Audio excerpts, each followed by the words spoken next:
అంబ నవాంబుజోజ్వల కరాంబుజ శారదచంద్ర చంద్రికాగడంబర చారుమూర్తి ప్రకట స్ఫుట భూషణ రతన దీపికా చుంబిత దిగ్విభాగ శృతి సూక్త వివిక్త నిజ ప్రభావ భవాంబర వీధి విస్తృత విహారిణి నన్ను కృపదూడు భారతి అని కోరుకుంటాడు. ఎవరు? బొమ్మెరపోతున్న సరస్వతీదేవిని.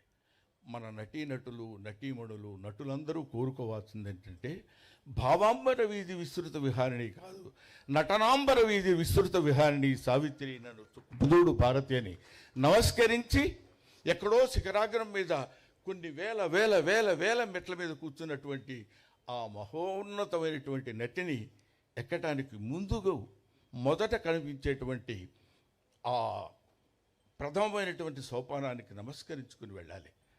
అది ఆవిడ సావిత్రి గారు ఎంత గొప్ప నటి అని చెప్పడానికి ప్రతి వాళ్ళు మనం ఎన్ని చెప్పినా ఒక్కొక్క చూపు. పాండవ వనవాసంలో దిక్ బానిసల కింద హంభవమా దుశ్శాసన తోడ్కొని రమ్మా బంధకిని అని ఎస్వి రంగారావు గారు గద్దించి అడిగినప్పుడు మిక్కిలేని రాధాకృష్ణమూర్తి గారు తీసుకొచ్చేసి ఆవిడ అక్కడ నిండు సభలో పడుకోబెట్టినప్పుడు ఆ తర్వాత ఎంతమంది ద్రౌపదిలకు వేశారో తెలియదు కానండి, కృపాచార్యుని ఎలా చూడాలో